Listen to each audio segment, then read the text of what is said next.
Here is the 2024 Audi S8 in black over cognac. This is the fastest flagship sedan in its class compared to Mercedes-Benz and BMW. I'm Anthony from Hawkeye Rides, and I'm going to touch bases on the pros and cons. The problem that I have with the S8 and the comparable rivals, starting in the front with the Comfort Plus package that's going to give us these digital matrix design LED headlights. In the black optic package, blacks out the grille with the Audi O-rings, front and rear parking sensors, 360-degree reverse camera. Dynamically speaking, what's housed underneath this hood is what changes the ball game, because it's a 4.0 liter TFSI twin turbo V8 producing 563 horsepower and 590 pound-feet of torque paired to an 8-speed Tiptronic automatic transmission, achieving 15 mpgs for the city, 24 mpgs for the highway, reaching 60 at 3.8 seconds,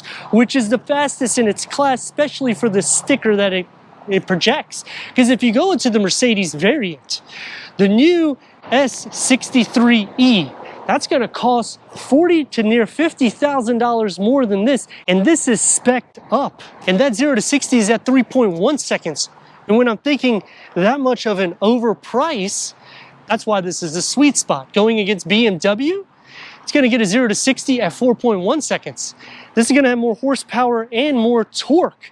21-inch wheels come with the black optic package, and the black calipers are housing 6 pistons in the front, a top speed up to 155 miles per hour. And the cameras on this is one of the most unique technology of any of these flagship vehicles, because it reads the road to keep the vehicle smooth with the standard air suspension. So what it does, unlike other vehicles, if it sees something that's going to alter the ride, it will adjust the suspension so you don't feel anything in the drive, unless you're doing dynamics in which you have rear axle steering. So that's going to help making it a near 50-50 weight distribution, because that will go up to 5 degrees for better cornering or some dynamic driving or getting in and out of tight positions. So when you're thinking Mercedes, I hate to say it, they've increased the price too much. When I go BMW, the ride's going to be as smooth as this, but the technology is a little bit above it because of how it reads the roads, with sport air suspension and sport rear differential. So when you're thinking, it's a long vehicle, am I gonna really have fun with this car? I've done a few reviews. This vehicle is fabulous with performance. LED taillights with the light bar. Audi rings blacked out because of the black optic package. The lower will get quad exhaust tips with the grille pattern, front and rear parking sensors with the top view camera or 360-degree reverse camera. The only problem that I have with the Audis is you do have to option quite a few features. However, when you're thinking about Mercedes, with this optioned up, we're still saving $30-some thousand from an MSRP base to this one nearly fully loaded. Power liftgate going into 13 cubic feet of storage. It does sit up a little bit, and the opening is huge. You have a storage nook here with a 12-volt with a pass-through. Underneath the floor is going to receive a spare tire. This is the S8. We need to go inside, start it up so you can hear that exhaust note.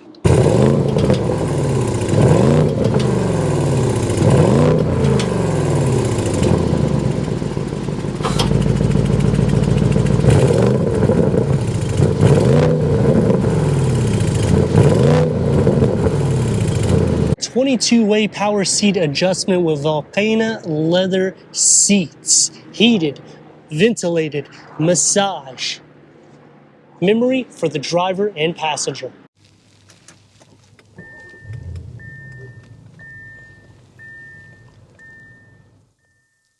Headroom and leg room. The S8 is not only luxurious, but it is the most performance variant in class. The piano black inserts that we have here in the center on this gear lever and here on all the grab handles is a package that's going to cost a few $100s.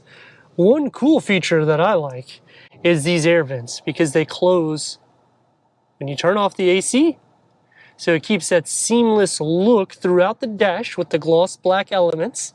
You get the satin aluminum and the contrast stitch.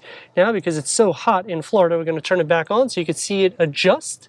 Leather wrap on the top and soft here as well. Also here in the center, that is also an upgraded package. Going into two screens, we have a 10.1 MMI touch with Apple CarPlay, Android Auto, Sirius XM, AM, FM, streaming, Bluetooth audio, Amazon Alexa, and you'll have to go into the vehicle setting here and go into the seat to get the extra 8-way seat configuration. And it also shows all of the adjustments for the massage seats. You have driver mode select, which you can tailor it for individual to make it a lot more sport drive, and you can make it quiet for the engine. I wouldn't. You also have digital to turn on and off each of the air vents.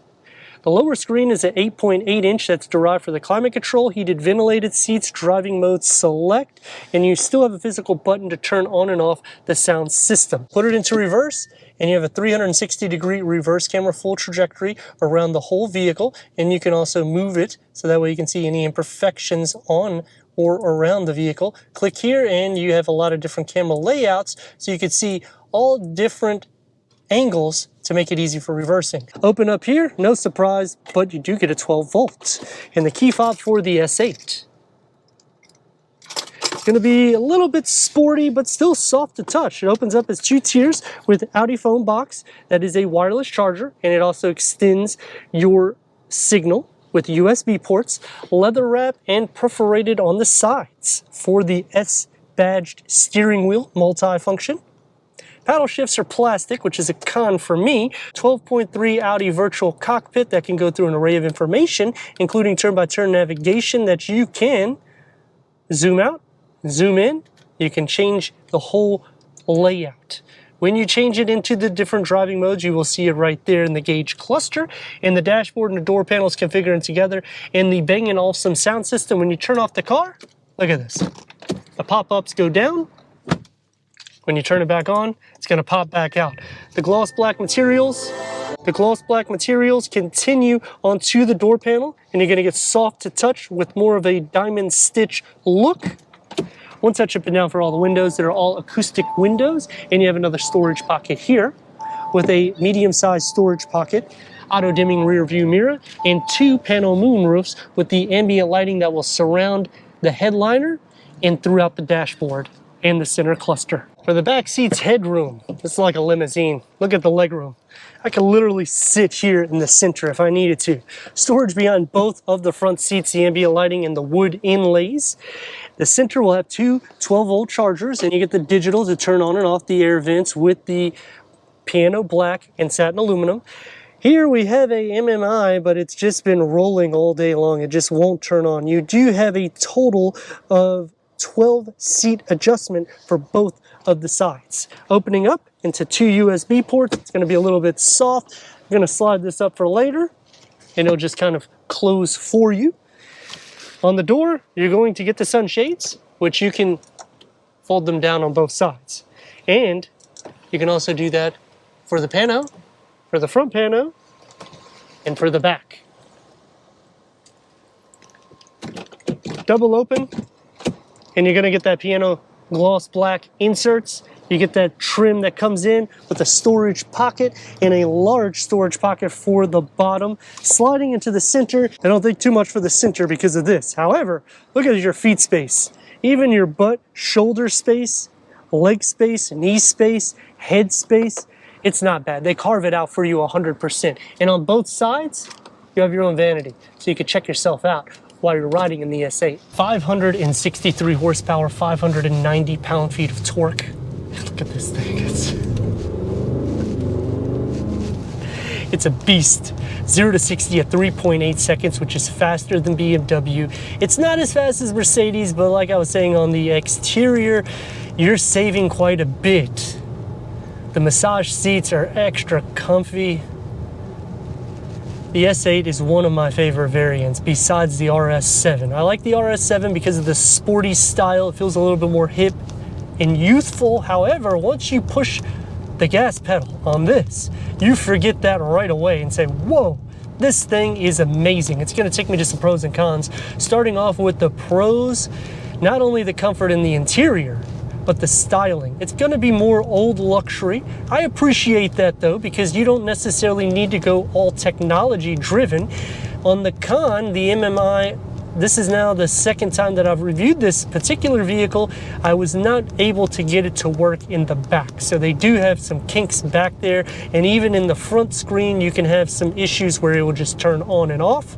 And you have to use a lot of inputs in the MMI, either on the lower screen or the top screen, in which, when you're making it a luxurious car like this, make it a little bit more easy so you can just do everything either on the gauge cluster similar to Mercedes and BMW, or you can configure it through the heads-up display in the virtual cockpit.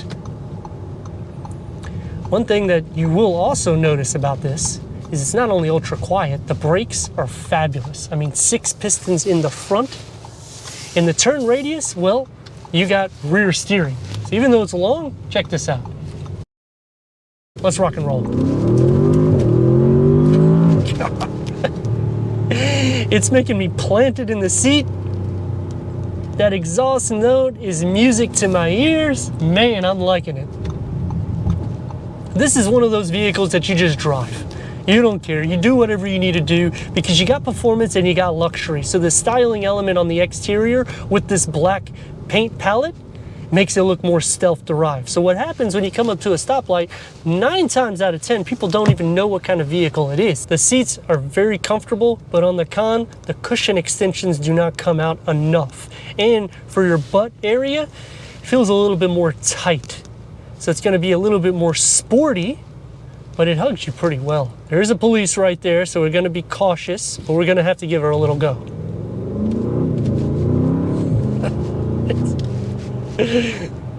One of the most fun vehicles in the sense of getting that exhaust note. Now, it's not going to be as potent as the Benz because there, you're gonna have a lot more horsepower, so it's going to scream. When you go BMW, it's sealed up, so it's very quiet. This one, you're gonna have a little bit more exhaust that filters in, but you can also quiet it down. I wouldn't, because what's the purpose of going from A to an S? The big problems that I have with Audi is once you start tacking on features. I mean, you're talking, we have over 20 grand of features to make this example the way it is. I wouldn't probably option the piano black inserts. It looks nice, but it's a cleaning headache. And for the back seat, I feel BMW does a better job because you have a 31-inch screen that comes out of the headliner. And it's touch derived, and it can be touch derived for 3 areas. Now, on the con to that, you can't see nothing from the front. You have to just rely on your side view mirrors to make an easy drive. But when you're considering the power that you have underneath these vehicles, I mean, you can move in and out. Even though they're long, all these vehicles that's in front of me, none of them have the power in which we have underneath this. That's the crazy thing when you're thinking about the S8, because you're getting that presidential drive with upgraded 21-inch wheels, air suspension, sport air suspension, sport rear differential, rear steering, and a 0 to 60 under 4 seconds. Now, I'm sure you could probably go quicker, but how fast do you need to go light to light? I mean, look at me, I'm stuck in traffic.